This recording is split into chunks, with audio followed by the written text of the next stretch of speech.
Hello and welcome back to the channel, to the lecture on business taxation. It's still partnership taxation, and we have here to deal with some small remarks, I hope, or short remarks concerning the treatment of contracts between partnerships and the partners. So that's where we are here, a fourth subchapter for partnership taxation. Well, the basic principle is naturally the first and most interesting thing, which we have to keep in mind, because if we grasp the basic principle, we usually can understand all the rest. So, first, just to mark the difference, you remember the basic rule for relations between juridical persons, so companies, and their shareholders. That was a company and the shareholder. If they make a contract, this contract will be accepted by tax law. The only requirement or the only problem will be it will be checked if it's adequate. So if it's conform with market conditions, or if it's conform with the so-called arm's length principle, if these people made the conditions for the contract as if they still were at a friendly, business-like distance and not close and intimate friends.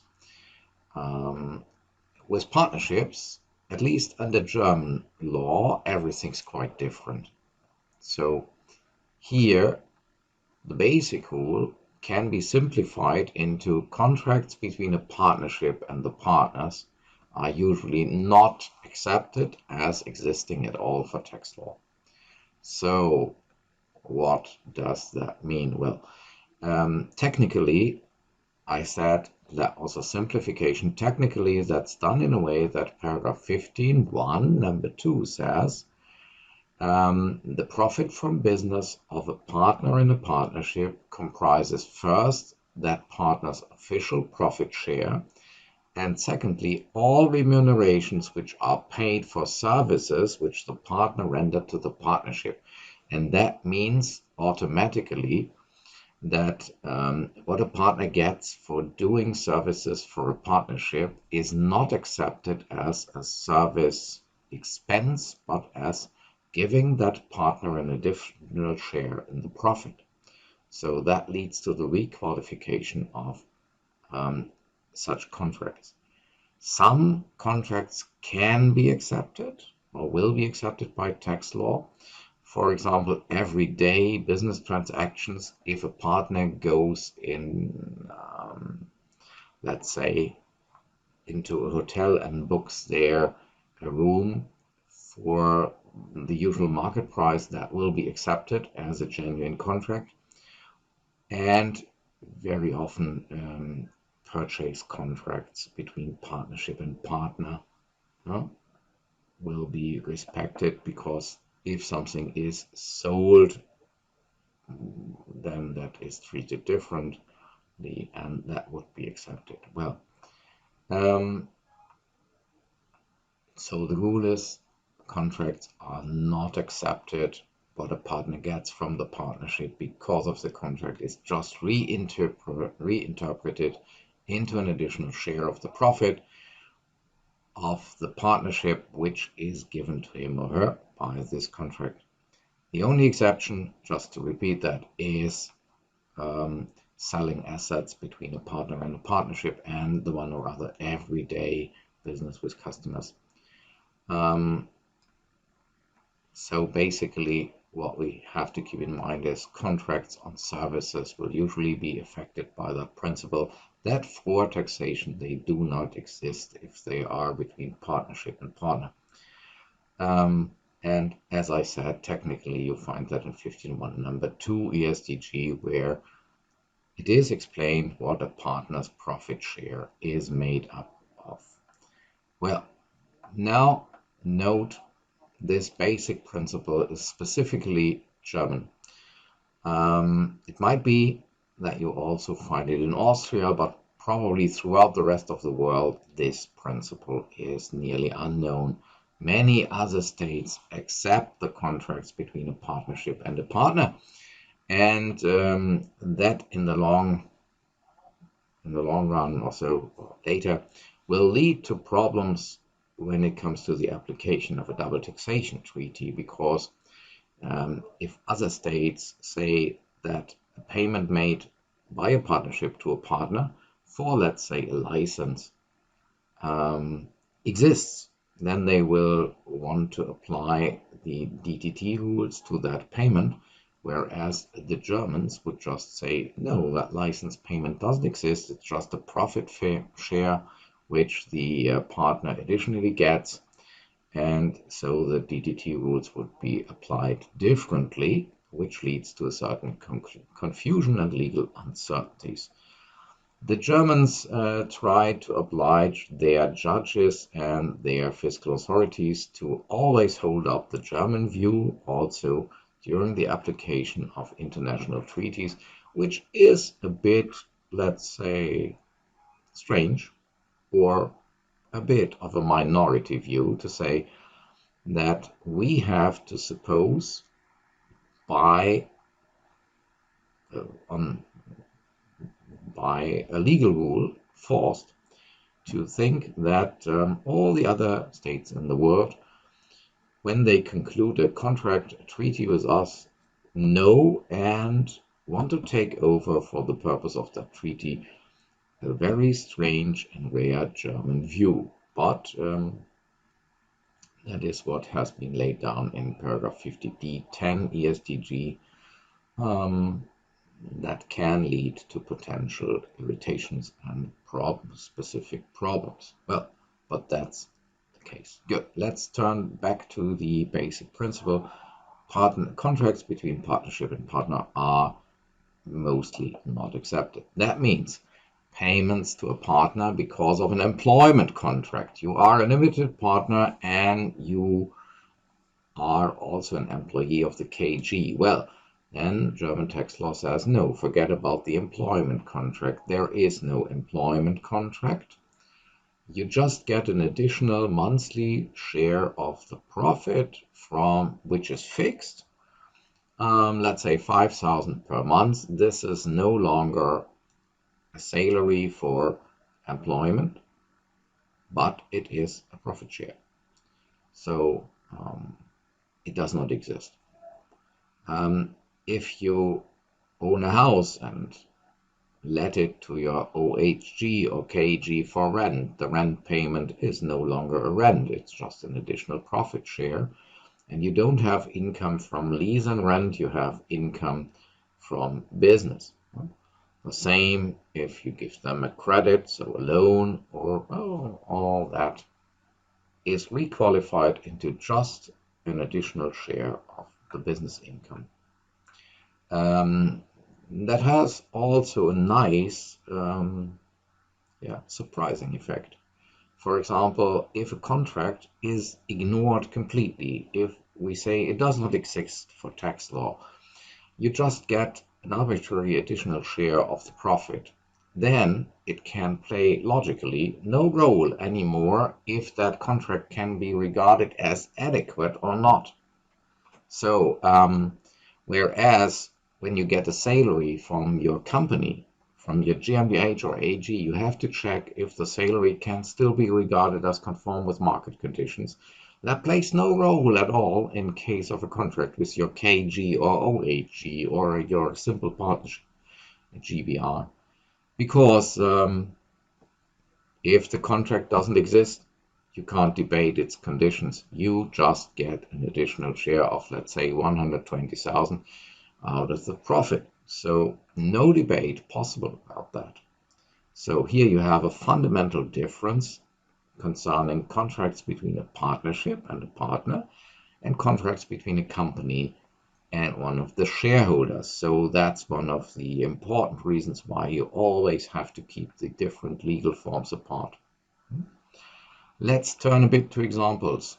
Let's say partner A owns a building, an office building, and lets this building to the OHG where he is a partner for a monthly rent of 10,000. Now, at the end of the year, the OHG made a profit of 120,000 euro. which is left over after all the rent payments and so on, and our partner has a right to 50% of this. First question, what type of income is the payment of 120,000 euro for A? Well, the answer is plain and simple. Here, that is a contract between partner A and his partnership, so the contract is not accepted. What partner A got from the partnership is just an additional payment of 120,000, an additional profit share. So he got income from business 120,000, and then he got 50% profit share in the remaining 120,000 profit, which was left over for the OHG after the rent payments. So the total business income for A would be 180,000. The subsequent question, if the 120,000 rent payment is from the tax perspective business income, which status must then the house have? Business property or private property? Well, here simple logic applies. You remember, what generates business income, what generates income from agriculture, or what generates income from a free profession, self-employed? All these kinds of property automatically are classified as business property. So what serves a business is business property. And so as this house serves the business where A is a partner, this house will automatically be classified as business property. That follows from very simple general principles of German tax law. So that's an additional consequence, which means if A later, after 10, 20 or 30 years, sells that office building, the sale will always be taxable, because you remember, under German law, selling business property is always taxable. Selling private property after more than 10 years can and will usually be tax-free. Another example. We have ABC OHG with 3 partners, namely A, B, and C, which is perhaps not surprising that it's A, B, and C. Now each one has contributed capital. They made the same amount. Everybody paid in 300,000, so they said everybody of us gets an equal share of the profit. But now somebody had to do the work, so they looked around, and partner A said, I have some abilities and some free time, so I am willing to work as a full-time manager for the OHG if you employ me as such. Okay, so it's done. A gets an employment contract by the OHG and works as a full-time manager. Now 120,000 are paid to him, and surprise, if you look a bit on the qualifications of A, the amount of time needed, the responsibility, and so on, you find out to an outsider with the same tasks and the same qualifications, the OHG would only have paid 80,000. Now, probably somewhere in your brains, some brain cells begin to fire and cry and say, a violation of the arm's length principle, this is not adequate, a hidden profit distribution, and so. Then please calm down and try to calm down these nervous brain cells and tell them, yeah, you're perfectly right, but not here. Because everything you said would have been correct in another movie. If it had been a company, a GmbH or so, you would have been perfectly right. But here, as the contract is not accepted at all, it plays no role if the payment is adequate or not. If the 120,000 just means the OHG decided to give a higher share in the profit, higher by 120,000, to A than to the others, well, then it plays no role if it's adequate or not, because in a partnership contract you can freely determine who gets which percentage of the profit and how the distribution of profit is made up. For example, one gets an initial fixed amount and then only the rest is shared equally. That can be freely agreed upon, and so nobody is going to criticize that or check it, or there is no question of adequacy or not. So what we have here is then just that A has an additional profit share of 120,000, which he gets in advance before the rest is shared among all the partners equally. So no reason to debate about that. Well, this is already enough for this small chapter. Never forget this basic principle.